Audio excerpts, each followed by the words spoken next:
Hello नमस्कार साथियों, आप सभी का हमारे YouTube channel today current information पर स्वागत है। क्लास 12 विषय राजनीति विज्ञान के शेखावाटी मिशन के अति महत्वपूर्ण प्रश्न जिन्हें हम पार्ट वाइज आज के इस सेशन में हल करने वाले हैं। इससे पहले हमने शेखावाटी मिशन के अध्याय 1 और 2 यानी शीत युद्ध का दौर और 2 दुर्व्यवता का अंत, इन 2 महत्व अध्यायों का जो जितने भी महत्वपूर्ण प्रश्न थे इनकी पिछले वीडियो में हमने चर्चा की थी। साथियों, ये शेखावाटी मिशन के जितने भी महत्वपूर्ण प्रश्न हैं हमारी परीक्षा के लिए अति महत्वपूर्ण रहने वाले हैं।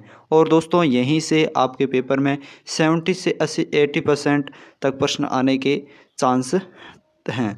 तो बने रहे वीडियो के अंत तक, और चैनल पर नए हैं तो सब्सक्राइब करें और हमारे Telegram group RBSE class 6 to 12 को ज्वाइन ज़रूर करें ताकि आपको ये महत्वपूर्ण PDFs मिल सकें। तो चलिए दोस्तों, आज के इस सेशन की शुरुआत करते हैं। दोस्तों, आज का अध्याय है तीसरा हमारा, समकालीन विश्व में अमेरिकी वर्चस्व। जो पार्ट है आपका, ये 4 अंक के प्रश्न आने वाले हैं इस पार्ट से। यानी इसमें हमारा पहला प्रश्न दे रखा है कि एक ध्रुवीय विश्व व्यवस्था का अर्थ है। तो एक महाशक्ति वाला विश्व, 2 महाशक्ति वाला विश्व, कई शक्तियों वाला विश्व, या फिर इनमें से कोई नहीं। तो इसका आंसर रहने वाला है एक महाशक्ति वाला विश्व। दूसरा प्रश्न है हमारा कि इराक ने कुवैत पर आक्रमण कब किया। तो यहाँ पर 1 अगस्त 1990, मई 1989 और मार्च 1975, दिसंबर 1991। तो हमारा आंसर होगा अगस्त 1990 में। तीसरा प्रश्न है हमारा, कुवैत की मुक्ति के लिए संयुक्त राष्ट्र द्वारा कौन सा अभियान शुरू किया गया। Operation desert storm, operation infinite reach, operation enduring freedom, इनमें से कोई नहीं। तो यहाँ पर हमारा होगा ऑपरेशन डेजर्ट स्टॉर्म, जो है वो कुवैत की मुक्ति के लिए संयुक्त राष्ट्र द्वारा अभियान शुरू किया गया। चौथा सवाल है हमारा कि 9/11 के समय अमेरिका के राष्ट्रपति कौन थे। तो बिल क्लिंटन और जॉर्ज बुश जॉनसन या फिर जॉन F कैनेडी। तो हमारा आंसर होगा जॉन बुश। अगला 5वां सवाल है, 9/11 की आतंकवादी घटनाओं के परिणाम स्वरूप कौन सा अभियान शुरू किया गया था। तो operation enduring freedom, operation desert storm, operation infinite reach और ऑपरेशन इराकी फ्रीडम। तो आंसर होगा ऑपरेशन एंड्यूरिंग फ्रीडम। छठा सवाल है हमारा कि आकांक्षाओं का महाजोट किससे संबंधित हैं। Operation enduring freedom, operation desert storm, operation infinite reach और ऑपरेशन इराकी फ्रीडम। तो इसका आंसर है हमारा ऑपरेशन इराकी फ्रीडम। 7वां सवाल है हमारा, WMD का पूर्ण रूप क्या है, यानी WMD की फुल फॉर्म क्या है। तो हमारा आंसर होगा वेपन्स ऑफ मास डिस्ट्रक्शन, यानी चौथा हमारा है option weapons of mass destruction, यह आपका WMD की फुल फॉर्म है। 8वां सवाल है, अमेरिका द्वारा इराक पर आक्रमण से संबंधित निम्नलिखित में से कौन सा कथन गलत है। इस आक्रमण में 40 से अधिक अन्य देशों की सेना शामिल थी। दूसरा ऑप्शन है हमारा, संयुक्त राष्ट्र ने इराक पर आक्रमण करने की सहमति दी थी। और तीसरा है, आक्रमण इराक को सामूहिक विनाश के हथियार विकसित करने से रोकने के लिए किया गया था। और चौथा है, इस युद्ध में अमेरिका ने 3000 से अधिक सैन्य कर्मियों को खो दिया। तो इसका आंसर रहने वाला है हमारा, इस युद्ध में अमेरिका ने 3000 से अधिक सैन्य कर्मियों को खो दिया। 9वां सवाल है, हेगेमनी के बारे में निम्न में से कौन सा कथन गलत हैं। तो शब्द का तात्पर्य एक राज्य के नेतृत्व या प्रभुत्व से है। दूसरा है, इसका इस्तेमाल प्राचीन ग्रीस में एथेंस की प्रबलता को दर्शाने के लिए किया जाता है। और तीसरा है, हेगेमनी एक निश्चित स्थिति होती है और एक बार जो सर्वोच्च बन गया वह हमेशा के लिए सर्वोच्च है। और चौथा है, देश की एक सर्वोच्च स्थिति है जिसके पास चुनौती रहित सैन्य शक्ति होती है। तो इसका आंसर होगा, हेगेमनी एक निश्चित स्थिति होती है और एक बार जो सर्वोच्च बन गया वह हमेशा के लिए सर्वोच्च है। 10वां सवाल है, विश्व का पहला बिजनेस स्कूल कौन सा है? तो हार्वर्ड स्कूल, ऑक्सफोर्ड स्कूल और व्हार्टन स्कूल और स्टैनफोर्ड स्कूल। तो यहाँ पर ऑप्शन नंबर 3 हमारा होगा व्हार्टन स्कूल है जो विश्व का पहला बिजनेस स्कूल है। 11वां सवाल है, अमेरिकी रक्षा विभाग का मुख्यालय है न्यूयॉर्क में, वाशिंगटन, पेंसिल्वेनिया या फिर वर्जीनिया में है? तो अमेरिकी रक्षा विभाग का मुख्यालय वो है वर्जीनिया के अंदर है। 12वां सवाल है हमारा, निम्न में से कौन सा क्षेत्र अमेरिकी वर्चस्व के अंतर्गत नहीं आता? तो यहाँ पर सैन्य क्षेत्र, धार्मिक या सांस्कृतिक क्षेत्र, आर्थिक क्षेत्र। तो अमेरिकी वर्चस्व के अंदर धार्मिक है, जो धार्मिक क्षेत्र है वो अमेरिकी वर्चस्व के अंतर्गत नहीं आता है। अगला 13वां सवाल है कि हमारा वर्ल्ड ट्रेड सेंटर पर हमला कब हुआ? यह भी इंपॉर्टेंट क्वेश्चन है, वर्ल्ड ट्रेड सेंटर पर हमला कब हुआ? तो 11 सितंबर 2001 को है आपके वर्ल्ड ट्रेड सेंटर पर हमला किया गया। 14वां सवाल है, ब्रेटन वुड प्रणाली के अंतर्गत किस प्रकार के नियम तय किए गए? वैश्विक व्यापार के है जो ब्रेटन वुड प्रणाली के अंतर्गत नियम तय किए गए। 15वां सवाल है, विश्व का पहला बिजनेस स्कूल कहाँ खोला गया? विश्व का पहला बिजनेस स्कूल है 1981 में अमेरिका में यूनिवर्सिटी ऑफ द पेंसिल्वेनिया में वाहटन में खोला गया। 16वां सवाल है, सोवियत संघ का विघटन कब हुआ? यह भी इंपॉर्टेंट सवाल है कि सोवियत संघ का विघटन कब हुआ? तो 25 दिसंबर 1991 को है जो सोवियत संघ का विघटन हुआ। अगला 17वां सवाल है हमारा, अमेरिका की अगुवाई में 34 देशों की मिली जुली सेना ने इराक पर जो हमला किया उसे क्या नाम दिया गया? तो अमेरिका की अगुवाई में 34 देशों की मिली जुली सेना ने जो इराक पर हमला किया उसका नाम है वो ऑपरेशन डेजर्ट स्टॉर्म नाम दिया गया। अगला 18वां सवाल है हमारा, प्रथम खाड़ी युद्ध के समय सैन्य अभियान के प्रमुख कौन थे? अमेरिकी जनरल नॉर्मन स्कोर्ज़कोव। अगला 19वां सवाल है हमारा, प्रथम खाड़ी युद्ध को 100 जंगों की जंग की संज्ञा किसने दी? ये भी इंपॉर्टेंट है। तो प्रथम खाड़ी युद्ध को 100 जंगों की जंग की संज्ञा इराक के राष्ट्रपति सद्दाम हुसैन ने दी। 20वां सवाल है, किस युद्ध को पर्यवेक्षकों ने कंप्यूटर युद्ध की संज्ञा दी? तो प्रथम खाड़ी युद्ध को पर्यवेक्षकों ने कंप्यूटर की संज्ञा दी। 21वां सवाल है, प्रथम खाड़ी युद्ध के समय अमेरिका के राष्ट्रपति कौन थे? तो जॉर्ज बुश सीनियर थे जो प्रथम खाड़ी युद्ध के समय अमेरिका के राष्ट्रपति थे। अगला 22वां सवाल है हमारा कि प्रथम खाड़ी युद्ध का संबंध किन से था? तो संबंध था अमेरिका द्वारा लगभग 34 देशों की सेनाओं के साथ इराक पर हमला। 23वां सवाल है हमारा कि एक ध्रुवीय शक्ति के रूप में अमेरिकी वर्चस्व की शुरुआत कब हुई? तो 1991 से शुरू हुई। 24वां सवाल है, वर्तमान में अंतर्राष्ट्रीय राजनीति की सबसे महत्वपूर्ण उभरी हुई प्रवृत्ति क्या है? एकल ध्रुवीय विश्व व्यवस्था है जो वर्तमान अंतर्राष्ट्रीय राजनीति की सबसे महत्वपूर्ण और उभरी हुई प्रवृत्ति है। अगला 25वां सवाल है, 1992 में जॉर्ज बुश यानी सीनियर के बाद अमेरिका के राष्ट्रपति कौन बने? तो 1992 में जॉर्ज बुश के बाद अमेरिका के राष्ट्रपति बिल क्लिंटन बने। 26वां सवाल है, बिल क्लिंटन किस पार्टी के उम्मीदवार थे? तो डेमोक्रेटिक पार्टी के उम्मीदवार थे। 27वां सवाल है, कोसोवो की घटना कब हुई? तो कोसोवो की घटना है 1999 में हुई। 28वां सवाल है हमारा कि अल-कायदा द्वारा किन 2 दूतावासों पर आतंकवादी हमले हुए? तो 1998 में नैरोबी केन्या और दार एस सलाम तंजानिया पर हुए। 29वां सवाल है, ऑपरेशन इनफाइनाइट रीच किस राष्ट्रपति के समय किया गया? तो यह बिल क्लिंटन के समय किया गया। 30वां सवाल है, आतंकवाद के विरुद्ध विश्वव्यापी युद्ध किस अमेरिकी अभियान को कहा जाता है? तो ऑपरेशन एंड्यूरिंग फ्रीडम इसको आतंकवाद के विरुद्ध विश्वव्यापी युद्ध अमेरिकी अभियान कहा जाता है। 31वां सवाल है, ऑपरेशन इराकी फ्रीडम कब चलाया गया? तो यह 19 मार्च 2003 को है जो ऑपरेशन इराकी फ्रीडम चलाया गया। 32वां सवाल है, हाईवे ऑफ डेथ यानी मृत्यु का राजपथ किस सड़क को कहा जाता है? कुवैत और बसरा के बीच की सड़क को क्या कहा जाता है? हाईवे ऑफ डेथ यानी मृत्यु का राजपथ कहा जाता है। 33वां सवाल है, अमेरिकी वर्चस्व के 3 क्षेत्र बताइए। अमेरिकी वर्चस्व के सैन्य वर्चस्व, आर्थिक वर्चस्व और सांस्कृतिक वर्चस्व हैं। 34वां सवाल है, ऑपरेशन डेजर्ट स्टॉर्म क्या इंपॉर्टेंट क्वेश्चन है यानी ऑपरेशन डेजर्ट स्टॉर्म क्या है? 1991 में संयुक्त राष्ट्र द्वारा अमेरिका के नेतृत्व में कुवैत को इराक से मुक्त करवाने के लिए चलाया गया सैनिक अभियान ऑपरेशन डेजर्ट स्टॉर्म कहलाता है।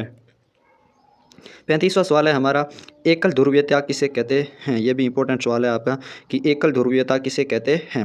विश्व के सभी देश जब किसी एक विश्व शक्ति को देखकर अपनी कूटनीति का निर्धारण करते हैं उसे एकल ध्रुवीयता या एकल ध्रुवीय विश्व व्यवस्था कहा जाता है। जैसे अमेरिका का वर्तमान विश्व व्यवस्था में वर्चस्व स्थापित है। 36वां सवाल है, ऑपरेशन एंड्यूरिंग फ्रीडम का संक्षिप्त में टिप्पणी लिखिए। तो 9/11 यानी 11 दिसंबर की घटना के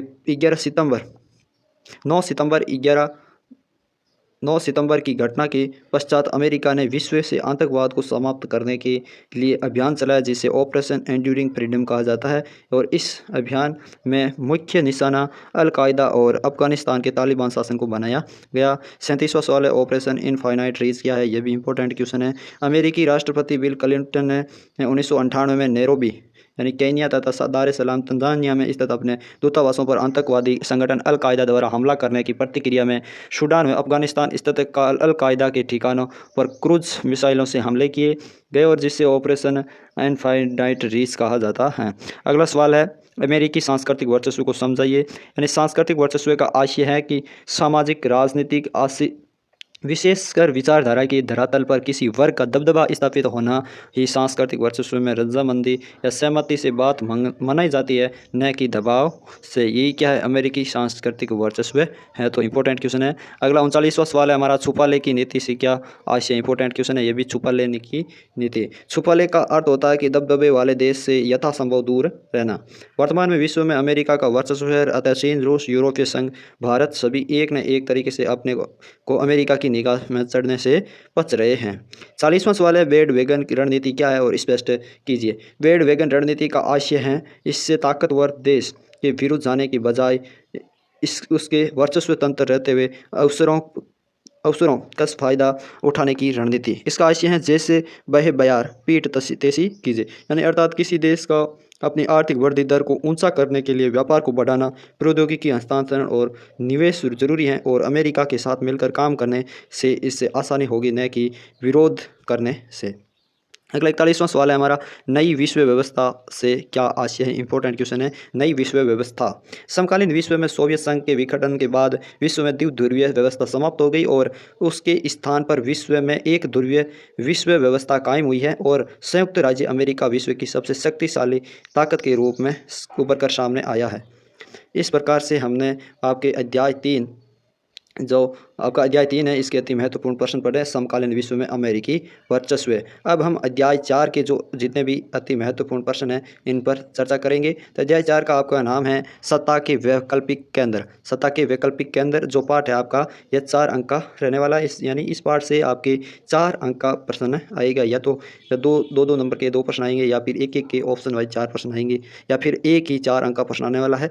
तो इस प्रकार से हमारा पहला क्वेश्चन है, यूरोपीय आर्थिक सहयोग संगठन का स्थापना कब की गई? यानी यूरोपीय आर्थिक सहयोग संगठन का स्थापना कब की गई? 1951, 1948 और 1945 और 1947। तो हमारा इसका आंसर रहने वाला है 1948। यूरोपीय आर्थिक सहयोग संगठन की स्थापना 1948 में की गई। दूसरा सवाल है हमारा, यूरोपीय परिषद का गठन कब किया गया? 1951, 1949, 1957 और 1992। तो इसका आंसर है हमारा 1949 होगा, यानी यूरोपीय परिषद का गठन है वो 1949 में किया गया। तीसरा सवाल है, यूरोपियन इकोनॉमिक कम्युनिटी का गठन कब किया गया? अप्रैल 1951, मार्च 1957, जनवरी 1973 और जून 1979। तो इसका आंसर है हमारे जो मार्च 1957, यानी यूरोपियन इकोनॉमिक कम्युनिटी का गठन है वो मार्च 1957 में किया गया। चौथा सवाल है, आसियान का मुख्यालय कहाँ स्थित है? इंपॉर्टेंट सवाल है। आसियान तो जकार्ता, चीन, रूस और काठमांडू। तो इसका आंसर है जकार्ता के अंदर आसियान का मुख्यालय स्थित है। पांचवा सवाल है, 1978 के पश्चात चीन ने कौन सी नीति अपनाई? बंद द्वारा नीति, मुक्त व्यापार नीति और खुले द्वार नीति और क्षेत्रीय व्यापार नीति। तो खुले द्वार की नीति है जो 1978 के पश्चात चीन ने नीति अपनाई। छठा सवाल है, वर्तमान में यूरोपीय संघ के सदस्यों की संख्या कितनी है? 27, 28, 30 और 10। तो इसका आंसर रहने वाला है कि वर्तमान यूरोपीय संघ के सदस्यों की संख्या है वो हमारे 27 देशों की है। सातवां सवाल है, यूरोपीय संघ का 28वां सदस्य कौन सा देश बना? यूरोपीय संघ का 28वां सदस्य देश है वो बुल्गारिया, रोमानिया, पोलैंड या फिर क्रोएशिया। तो यूरोपीय संघ का 28वां सदस्य देश बना है जो क्रोएशिया है, वो यूरोपीय संघ का 28वां सदस्य बना है। 8वां सवाल है, यूरोपीय संसद का पहला प्रत्यक्ष चुनाव हुआ जून 1979 और मई 2004, अप्रैल 1951 और जनवरी 1973। तो यूरोपीय संसद का पहला प्रत्यक्ष चुनाव है वो जून 1979 में हुआ। 9वां सवाल है, चीन ने कृषि का निजीकरण कब किया? 1979, 1998, 1982 और 1978 के अंदर। तो हमारा आंसर रहने वाला चीन ने कृषि का निजीकरण है वो 1982 के अंदर किया। 10वां सवाल है, यूरोपीय संघ के झंडे में 12 सितारे क्यों हैं? इंपॉर्टेंट क्वेश्चन है कि यूरोपीय संघ के झंडे में 12 सितारे क्यों हैं? यूरोपीय संघ के झंडे में 12 सितारे क्योंकि 12 की संख्या को वहाँ पारस्परिक रूप से पूर्णता, समग्रता व एकता का प्रतीक माना जाता है। 11वां सवाल है, तिथि के हिसाब से इन सबको क्रम से लगाइए। विश्व व्यापार संगठन में चीन का प्रवेश, यूरोप आर्थिक समुदाय की स्थापना, यूरोप संघ की स्थापना और आसियान क्षेत्रीय मंच की स्थापना। ये 4 आपको घटनाक्रम दिए गए हैं और इनके आपको क्या करना है, क्रम वाइज इनके सन लिखना है और इनको क्रम वाइज बताना है। तो सर्वप्रथम यानी यूरोपीय आर्थिक समुदाय की स्थापना हुई, जो हुई 1957 के अंदर। दूसरा है यूरोपीय संघ की स्थापना, यह हुई 1992 में। और आसियान क्षेत्रीय मंच की स्थापना हुई 1994 और विश्व व्यापार संगठन में चीन का प्रवेश हुआ 2001 से। इस प्रकार से आपको इन तिथि के हिसाब से जचाना है। 12वां सवाल है, समेकित कीजिए, यानी समेकित कीजिए। आसियान की स्थापना, यूरोपीय आर्थिक संगठन की स्थापना, यूरोपीय परिषद की स्थापना, यानी आसियान की स्थापना है वो है 1967 के अंदर। यूरोपीय आर्थिक सहयोग संगठन की स्थापना हुई 1948 में। यूरोपीय परिषद की स्थापना हुई 1949 में। यूरोपीय संघ की स्थापना है 1992 में। इस प्रकार से आपको समेकित कीजिए, यानी आपको इसमें आपस में मिलान करना है। 13वां सवाल है, आसियान शैली यानी आसियान वेग किससे कहा जाता है? आसियान देशों की अनौपचारिक टकराव रहित और सहयोगात्मक मेल मिलाप की नीति को आसियान शैली कहा जाता है। 14वां सवाल है, आसियान किस प्रकार का संगठन है? आसियान एक असैनिक आर्थिक संगठन है। 15वां सवाल है, यूरोपीय संघ के कौन से देश यूएनओ की सुरक्षा परिषद का स्थायी सदस्य है? तो यूरोपीय संघ के देश यूएनओ के की सुरक्षा परिषद स्थायी सदस्य है वो है फ्रांस। और 16वां सवाल है, आसियान की स्थापना का प्रमुख उद्देश्य क्या था? तो आसियान की स्थापना का प्रमुख उद्देश्य आर्थिक, सामाजिक और सांस्कृतिक विकास करना था।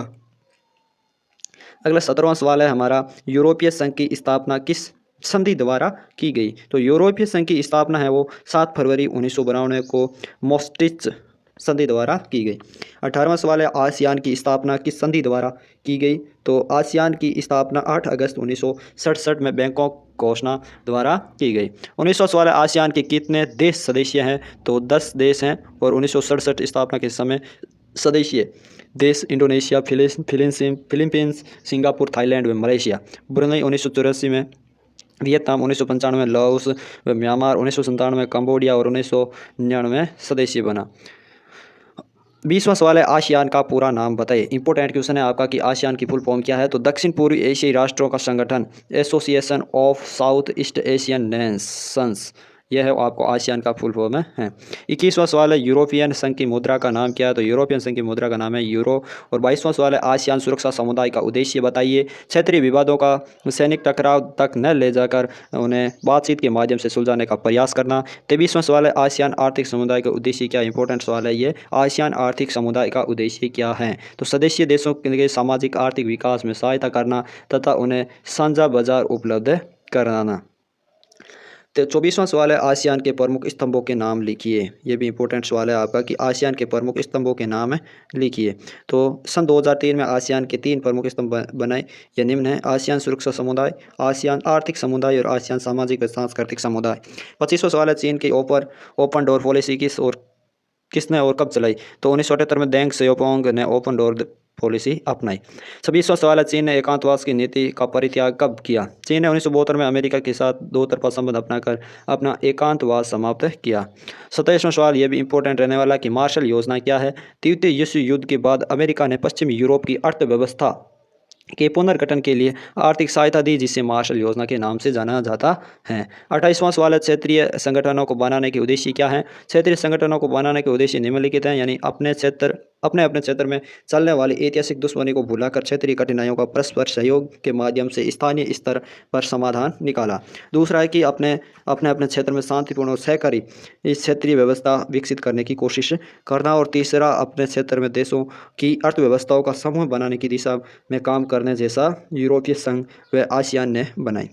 चौथा है, बाहरी हस्तक्षेप पर डटकर मुकाबला करना। और 5वां, यूएनओ के कार्य को सुगम करना तथा उसके क्षेत्रीय समस्याओं का आसानी से समाधान करना। 29वां सवाल है, आसियान के प्रमुख उद्देश्य स्पष्ट कीजिए। इंपॉर्टेंट क्वेश्चन है।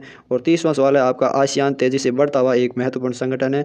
कथन के पक्ष में तर्क दें अथवा विजन 2020 में अंतर्राष्ट्रीय समुदाय में आसियान की एक बहिर्मुखी भूमिका को प्रमुखता दी गई है। और कथन के पक्ष में तर्क दीजिए या फिर आसियान की प्रासंगिकता अथवा महत्व पर टिप्पणी कीजिए। ये वेरी इंपॉर्टेंट 30वां सवाल है जो आपका इंपॉर्टेंट है।